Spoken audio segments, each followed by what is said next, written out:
நமக்கு இருக்கிறதுலையே ரொம்ப சலுப்பான வேலை எண்ணெய் வைக்கிறது. ஆனால் நம்ம கண்டிப்பாக செய்ய வேண்டிய வேலைங்க. நம்ம எண்ணெய் வைக்கிறது ஃபஸ்ட்டு ஸ்கேல்பில் நல்லா படுற மாதிரி வச்சுக்கோங்க. எப்பயுமே ஒரு கிண்ணியில் ஊற்றி வச்சிங்கன்னா உங்களுக்கு கொஞ்சம் ஈஸியாக இருக்கும். அதுக்கப்புறம் கீழே எல்லா பக்கமும் முடியில் படுற மாதிரி வச்சிங்கன்னா ரொம்பவே நல்லாயிருக்கும்.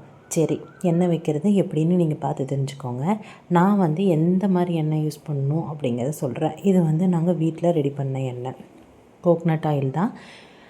இதுலேயே கடையில் வாங்குகிறப்போ நிறைய சல்ஃபர் யூஸ் பண்ணுறாங்க. சரி, சல்ஃபர்னால் என்னென்னு பார்க்கலாமா?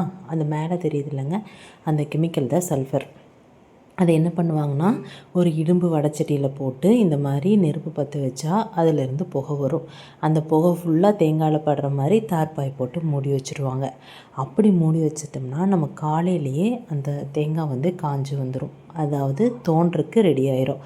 நம்ம எப்பயுமே தேங்காய் காய வச்சோம்னா ஒரு 3 நாள் 4 நாளுக்கு அப்புறம் தான் தோண்ட முடியும்.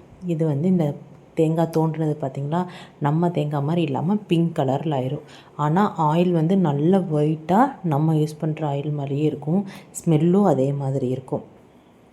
அதனால தான் சொல்கிறேன், சல்ஃபர் ஆயில் யூஸ் பண்ணக்கூடாது. அது ரொம்பவுமே கெமிக்கல். அந்த புகையை நம்ம சுவாசிக்கக்கூடாதுன்னு சொல்லுவாங்க.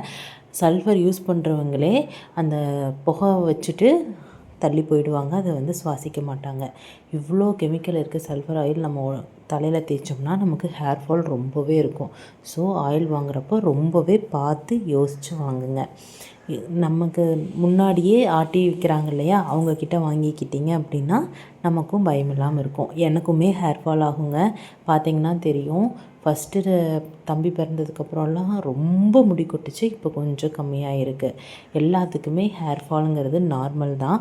ஆனால் நம்ம எப்படி மெயின்டைன் பண்ணி கொண்டு வர்றோம் அப்படிங்கிறதும் ஒன்று இருக்குது. நம்ம ரெகுலராக இந்த மாதிரி ஆயில் அப்ளை பண்ணால் நமக்கு கொஞ்சம் முடி கொட்டுறது கம்மியாகும். சல்ஃபர் யூஸ் பண்ணுற தேங்காய் பார்த்திங்கன்னா தெரியும் எவ்வளோ பிங்க் கலரில் இருக்குது அப்படின்னு சொல்லிட்டு. யூஸ்ஃபுல்லான டிப்ஸ் சொல்லியிருக்கேன்னு நினைக்கிறேன். ஸோ கடையில் வாங்குகிறப்போ சல்ஃபர் யூஸ் பண்ணாத ஆயிலாக பார்த்து வாங்குங்க. நம்ம குக் பண்ணுறதுக்குமே நிறைய பேர் தேங்காய் எண்ணெய் யூஸ் பண்ணுவாங்க. அப்போ அந்த சல்ஃபர் ஆயிலாக இருந்ததுன்னா அது எவ்வளோ பெரிய ஆபத்து அப்படிங்கிறத யோசித்து பண்ணுங்கள்.